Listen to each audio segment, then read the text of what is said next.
लेकिन ऐसा रुझान में तो नहीं दिख रहा है। आने वाला समय जो है वो क्या होता है, वो तो नतीजा जो निकल के आता है, या जिस तरीके का काउंटिंग अभी चल रहा है पहले चरण के बाद, तरारी की भी बात कर ले तो वहां अगर मिला जुला के बात करें तो हम लोगों का जो बीच में हम लोग जो डिस्कशन किए थे उस पर कुछ चीज सामने दिख रहा है। वहां पे एनडीए आगे है, लेकिन इमामगंज में बिगड़ता हुआ मामला दिख रहा है। नहीं, देखिए देवांशु जी, आप कह रहे हैं, लेकिन जो आंकड़े आ रहे हैं वो कुछ और आ रहे हैं। लेकिन आंकड़े चेंज होते रहते हैं, हर एक 2-3 मिनट में आंकड़े आपको चेंज होते दिखेंगे। फिलहाल वही बता रहे हैं कि अभी नतीजा आने में टाइम है, लेकिन रुझान हम लोगों के सोच से परे है। चिराग पासवान फैक्टर किया है, ये मेरा कहना है। फैक्टर तो चिराग पासवान रहे हैं भाई, पासवान के एक मुश्त वोट है उनके पास, युवाओं का वोट है। लेकिन फिलहाल एनडीए जो है तीनों सीट पे आगे चल रहा है, 3 सीट पे, यानी इमामगंज, बेलागंज और तरारी। रामगढ़ में बढ़त, रामगढ़ में हाँ, रामगढ़ में अजीत सिंह आगे चल रहे हैं। लेकिन बड़ी खबर क्या है? बड़ी खबर है झारखंड से बड़ी खबर।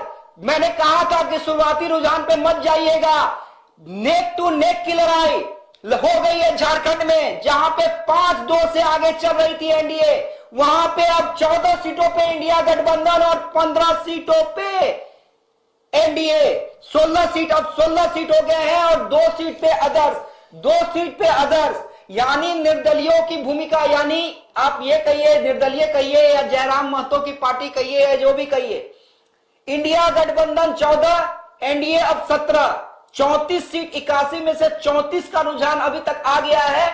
15 और 18, देखिए तुरंत आंकड़े चेंज हो रहे हैं। लेकिन इंडिया भी अब पीछे नहीं है, जिस तरीके का रुझान सामने आ रहा है कहीं ना कहीं चौंकाने वाले तो है ही। या बिहार, आपको झारखंड की बात कर ले या आपको महाराष्ट्र की बात कर ले, जिस तरीके का रुझान स्टार्टिंग में था वहां कहीं मतलब एनडीए एकदम आगे बढ़ रहा था और इंडिया पीछे चल रहा था।